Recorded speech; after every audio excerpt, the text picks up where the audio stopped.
proposer plein de mesures, plein d'outils, plein d'offres, c'est nécessaire. Et d'ailleurs, ça me fait penser à un outil qu'on a déployé avec Marlène Schiappa qui s'appelle Où est Angela. Alors, c'est pas encore très très connu, mais c'est un réseau de bars, de pharmacies qui veulent être des lieux sûrs. Ça veut dire quoi ? Refuges. Des lieux refuges, exactement.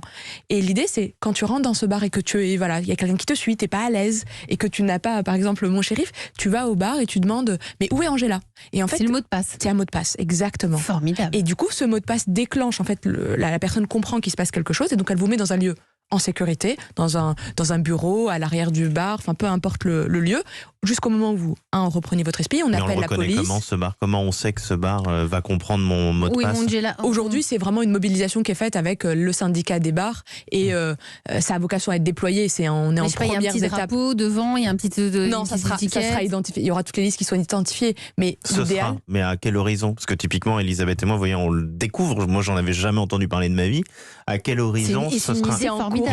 C'est en cours en fait, et ça sera grandement déployé dès l'année prochaine, parce qu'il y a deux choses en parallèle. Aujourd'hui, dans les VTC, c'est avec mon collègue Jean-Baptiste Djebari. En fait, lutter contre le harcèlement. Le ministre en charge des transports. Lutter contre le harcèlement, c'est lutter contre le harcèlement partout à tout moment et à tous les âges en réalité. Et donc c'est pareil avec, par exemple, les chauffeurs privés. L'idée, c'est de mobiliser une vraie sensibilisation déjà de tous les chauffeurs, parce qu'on peut être en situation de se retrouver en victime, mais aussi que finalement eux s'engagent pour récupérer en urgence une personne qui se sent en situation d'insécurité à un moment donné.